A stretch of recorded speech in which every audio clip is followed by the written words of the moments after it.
ನಮಸ್ತೆ ಸ್ನೇಹಿತರೆ, ಆಶಾ ಪರಮೇಶ ಯೂಟ್ಯೂಬ್ ಚಾನಲ್ಗೆ ಸ್ವಾಗತ ಸುಸ್ವಾಗತ.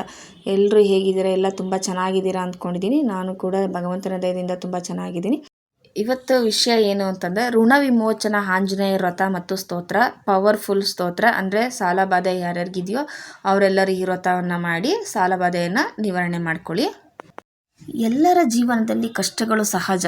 ಅದರಲ್ಲೂ ಸಾಲದ ಹೊರೆ ಎನ್ನುವುದು ಮಧ್ಯಮ ವರ್ಗದವರಿಗೆ ತೀರಿಸಲಾಗದ ಸಂಕಷ್ಟ. ಈ ಸಾಲದ ಸುಳಿಯಿಂದ ಹೊರಬರಲು ಕಲಿಯುಗದ ಬ್ರಹ್ಮನಾದ ಶ್ರೀಮಾನ್ ಆಂಜನೇಯನನ್ನು ವಿಧಿವಿಧಾನಗಳಿಂದ ಭಕ್ತಿಪೂರ್ವಕವಾಗಿ ನಾವು ನಮಿಸಿ ಪ್ರಾರ್ಥಿಸುವುದರಿಂದ ನಿಮ್ಮ ಇಷ್ಟಾರ್ಥಗಳೆಲ್ಲ ಸಿದ್ಧಿಸುತ್ತವೆ. ಆದ ಕಾರಣ ಈಗ ನಾನು ತಿಳಿಸುವ ವ್ರತವನ್ನು ಮಂಗಳವಾರ, ಶನಿವಾರ ಎರಡರ ಯಾವ ವಾರ ಆದರೂ ಓಕೆ. ಶನಿವಾರ ಆದರೂ ನೀವು ಸ್ಟಾರ್ಟ್ ಮಾಡಿ, ಮಂಗಳವಾರ ಆದರೂ ಸ್ಟಾರ್ಟ್ ಮಾಡಿ. 21 ವಾರ ಮಾಡಬೇಕು. 21 ವಾರನೂ ಕಂಟಿನ್ಯೂ ಮಾಡಿ. ಆದಷ್ಟು ಈ ವ್ರತವನ್ನು ಭಂಗ ಮಾಡಬೇಡಿ. ನೀವು ಏನೇ ಎಲ್ಲಿಗಾದರೂ ಹೋಗೋದು ಬಂತು ಆ ಥರ ಏನಾದರೂ ಇದ್ದರೆ 2ನೇ ವಾರ ಮಾತ್ರ ಕಂಟಿನ್ಯೂ ಮಾಡಿ ಆಮೇಲೆ ಬೇಕಾದರೆ ನೀವು ಅಲ್ಲಿ ಹೋಗಿರೋ ಕಡೆ ನಿಮಗೆ ಅನುಕೂಲ ಇತ್ತು ಅಂತ ಅಂದರೆ ಅಲ್ಲೂ ಸಹ ಈ ವ್ರತವನ್ನು ಮಾಡ್ಬೋದು. ಯಾವುದೇ ಕಾರಣಕ್ಕೂ ಆದಷ್ಟು ವ್ರತವನ್ನು ಭಂಗ ಮಾಡಬೇಡಿ. 21 ವಾರ ಮಾಡಲೇಬೇಕು ಈ ವ್ರತ. 15 ವೀಳ್ಯದೆಲೆ, ಅಡಿಕೆ, ದಕ್ಷಿಣೆ, 1 ಕಾಯಿ, ಊದ್ಬತ್ತಿ, ತುಪ್ಪದ ಬತ್ತಿ, ಹೂವು, ತುಳಸಿ, ಎಳ್ಳು ಬತ್ತಿ, ಮತ್ತು ನೀವು ಇನ್ನೂ ಏನಾದರೂ ಎಕ್ಸ್ಟ್ರಾ ಕೊಡ್ತೀರಾ ದೇವರಿಗೆ ಅಂದರೆ ಅದನ್ನು ನೈವೇದ್ಯಕ್ಕೆ ಬಾಳೆಹಣ್ಣಾಗಲಿ ಏನಾದರೂ ಆಗಲಿ ತೊಗೊಂಡು ದೇವಸ್ಥಾನಕ್ಕೆ ಹೋಗಬೇಕಾಗುತ್ತೆ. ಅಂದಿನ ದಿನ ಬೇಗನೆ ಎದ್ದು ಮನೆ ದೇವರ ಪೂಜೆ, ಕುಲದೇವರ ಪೂಜೆ ಎಲ್ಲ ಮನೆಯಲ್ಲಿ ಪೂಜೆ ಹೆಂಗೆ ಮಾಡ್ತೀರೋ ಹಾಗೆ ಫಸ್ಟ್ ಪೂಜೆ ಮುಗಿಸ್ಕೊಳ್ಳಿ. ತದನಂತರ ಮನೆಯಲ್ಲೇ ನನ್ನ ಸಾಲದ ಬಾಧೆಗಳು ಬೇಗನೆ ತೀರಲಿ ಅಂತೇಳ್ಬಿಟ್ಟು ನಿಮ್ಮ ಮನೆಯಲ್ಲಿ ಆಂಜನೇಯ ಫೋಟೋ ಇದ್ದರೆ, ಇಲ್ಲ ಅಂದರೂ ಮನಸ್ಸಲ್ಲೇ ಆಗಲಿ ನೀವು ಒಂದು ಸಂಕಲ್ಪ ಮಾಡಿಕೊಂಡು ಪ್ರಾರ್ಥನೆ ಮಾಡ್ಕೊಳ್ಳಿ. ತದನಂತರ ನಾನು ತೋರಿಸಿರೋ ರೀತಿಯಲ್ಲಿ ವೀಳ್ಯದೆಲೆ, ನೀವು ಇವಾಗ ಎಷ್ಟೋ 16 ನಾನು ಹೇಳಿದ್ದೀನಿ. 16ರಲ್ಲಿ 11 ವೀಳ್ಯದೆಲೆ ಅಂದರೆ ಎಲ್ಲರೂ ಫಸ್ಟ್ ತೊಳ್ಕೊಳ್ಳಿ. 16 ವೀಳ್ಯದೆಲೆ ತೊಳ್ಕೊಂಡು 11 ವೀಳ್ಯದೆಗಳನ್ನ ತೊಳೆದ್ಬಿಟ್ಟು ಫಸ್ಟು ಬಟ್ಟೆ ತಗೊಂಡು ಒರೆಸ್ಕೊಳ್ಳಿ. ತದನಂತರ ತುಳಸಿ ಒಂದು ಕಡ್ಡಿ ಇರುತ್ತಲ್ಲ, ತುಳಸಿ ಕಡ್ಡಿಗೆ ನಾನು ತೋರಿಸ್ತಾ ಇದ್ದೀನಿ ನೋಡಿ ವಿಡಿಯೋದಲ್ಲಿ, ಆ ಥರ ಒಂದು ಹತ್ತಿ ಸುತ್ಕೊಳ್ಳಿ. ಯಾಕಂದರೆ ಬರೆಯೋಕ್ಕೆ ಬೇಕಲ್ವ, ಅದಕ್ಕೆ. ತದನಂತರ ಏನು ಮಾಡ್ತೀರಂದರೆ ಸಿಂಧೂರ ತಂದಿಟ್ಕೊಂಡಿರಿ. ಸಿಂಧೂರನು ಒಂದು ಬಟ್ಲಲ್ಲಿ ಹಾಕ್ಕೊಂಡ್ಬಿಟ್ಟು ಆ ಬಟ್ಲಿಗೆ ಒಂದು ಸ್ವಲ್ಪ ಉದರಣೆಯಿಂದ ಒಂಚೂರು ನೀರು ಬಿಟ್ಕೊಂಡು ಕಲಿಸ್ಕೊಳ್ಳಿ. ನೆಲ ನೀಟಾಗಿ ಒಂದು ಬರಿಯೋಕ್ಕೆ ಬರಬೇಕಲ್ವ, ಆ ರೀತಿ ನೀಟಾಗಿ ಒಂದು ಸ್ವಲ್ಪ ಎಷ್ಟು ಬೇಕೋ ಅಷ್ಟು ನೀರು ಸ್ವಲ್ಪನೇ ಹಾಕ್ಕೊಂಡು ಕಲಿಸ್ಕೊಂಬಿಡಿ. ಫಸ್ಟು ಕಲಿಸ್ಕೊಳ್ಳಿ. ಕಲಿಸ್ಕೊಂಡ ನಂತರ ವೀಳ್ಯದೆಲೆ ಯಾವುದೇ ಕಾರಣಕ್ಕೂ ನೆಲದ ಮೇಲೆ ಇಡಬೇಡಿ. ಒಂದು ಪ್ಲೇಟ್ ಮೇಲೆ ಇಡ್ಕೊಂಡು, ಇಲ್ಲಾಂದರೆ ಒಂದು ಬಟ್ಟೆ ಮೇಲೆ ಆದರೂ ಇಡ್ಕೊಂಡು, ನಾನು ಇಲ್ಲಿ ಮೇಲೆ ತೋರಿಸ್ತಾ ಇದ್ದೀನಲ್ಲ ಶ್ರೀರಾಮ ಅಂತ ಹೇಳ್ಬಿಟ್ಟು ಬರೀರಿ. ಶ್ರೀರಾಮ ನಾನು ಅಲ್ಲೂ ಬರೆದು ತೋರಿಸ್ತಾ ಇದ್ದೀನಿ ನೋಡಿ. ಆ ಥರ ಶ್ರೀರಾಮ ಎಲ್ಲ ವೀಳ್ಯದೆಲೆಗೂ ಬರೀರಿ. ನೀವು ಎಷ್ಟು ವೀಳ್ಯದೆಲೆ ಅಂದರೆ 11 ವೀಳ್ಯದೆಲೆ, ಅಷ್ಟೊಂದು ವೀಳ್ಯದೆಲೆಗೂ ಬರೀಬೇಕು ಫಸ್ಟು ಶ್ರೀರಾಮ ಅಂತ ಬರೀರಿ. ಬರೆದ ಮೇಲೆ ಒಂದು ಸೂಜಿ ಮತ್ತು ದಾರ ತೊಗೊಳ್ಳಿ. ಸೂಜಿ ದಾರ ತೊಗೊಂಡು ಆ 11 ವೀಳ್ಯದೆಲೆ ನಾವೇನು ಬರೆದಿರ್ತೀವೋ ಅದನ್ನೆಲ್ಲ ಫಸ್ಟು ಡ್ರೈ ಆಗಕ್ಕೆ ಸ್ವಲ್ಪ ಹೊತ್ತು ಬಿಡಿ.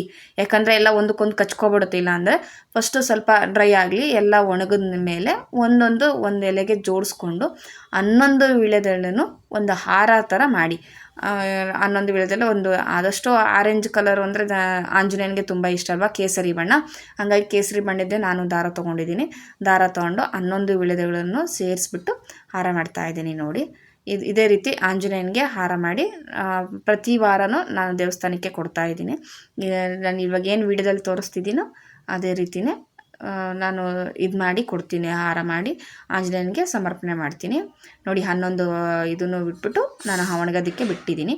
ತದನಂತರ 11 ವೀಳ್ಯದೆಲೆ ಈ ಥರ ಹಾರ ಮಾಡಿದ್ದೀನಿ ನೋಡಿ. ಈ ಥರ ಮಾಡಿಬಿಟ್ಟು ದೇವಸ್ಥಾನಕ್ಕೆ ಹೋಗ್ಬಿಟ್ಟು ಫಸ್ಟು ಎಳ್ಳು ಬತ್ತಿನ ತೊಗೊಂಡೋಗ್ಬಿಟ್ಟಿರ್ತೀವಲ್ಲ, ಇಲ್ಲಾಂದರೆ ಅಲ್ಲೇ ಸಿಗುತ್ತೆ, ಅಲ್ಲೇ ತೊಗೊಂಡು ಎಳ್ಳು ಬತ್ತಿ ಇದು ಮಾಡಿಬಿಟ್ಟು ನಂತರ ದೇವ್ರು ನಾವೇನು ತೊಗೊಂಡಿರ್ತೀವೋ ಅದು ಅರ್ಚಕರ ಕೈ ಕೊಡಿ. ಅರ್ಚಕರಿಗೆ ಹೇಳಿ ಆ ವೀಳ್ಯದೆಲೆ ಪಾದ ಅಂದರೆ ಸ್ವಾಮಿ ಪಾದಕ್ಕೆ ಮುಟ್ಟಿಸಿ ಅಂತ ಹೇಳಿ ಅವರು ಮುಟ್ಟಿಸ್ತಾರೆ. ಇಲ್ಲ ಹಾರ ಆದರೂ ಹಾಕ್ತಾರೆ, ಮುಟ್ಟಿಸ್ತಾರೆ. ಮತ್ತು ಅವನ್ನ ನೀವು ಯಾವುದೇ ಕಾರಣಕ್ಕೂ ವಾಪಸ್ ಇಸ್ಕೊಂಬರ್ಬೇಡಿ, ಅಲ್ಲೇ ಬಿಟ್ಟು ಬನ್ನಿ. ನೀವು ತೊಗೊಂಡೋಗಿರ್ತಕ್ಕಂಥ ತುಪ್ಪದ ಬತ್ತಿಯನ್ನು ಅವರು ಆರತಿ ಮಾಡ್ತಿದ್ದಾರೆ ನೋಡಿ. ನಾವು ತೊಗೊಂಡೋಗಿರ್ತಕ್ಕಂಥ ತುಪ್ಪದ ಬತ್ತಿ ಮಾಡಿ ನೈವೇದ್ಯ ಮಾಡಿ, ಮತ್ತು 21 ನಮಸ್ಕಾರಗಳನ್ನು ಸಹ ನಾವು ಪ್ರದಕ್ಷಿಣೆ ಹಾಕಬೇಕಾಗುತ್ತೆ. ಅಲ್ಲಿ ನವಗ್ರಹಗಳಿರ್ತವೆ, ನವಗ್ರಹಕ್ಕೆ 9 ಪ್ರದಕ್ಷಿಣೆ ಹಾಕಿ ತುಂಬ ತುಂಬ ಏನೇ ದೋಷ ಇದ್ದರೂ ನಮಗೂ ನಿವಾರಣೆ ಆಗುತ್ತೆ.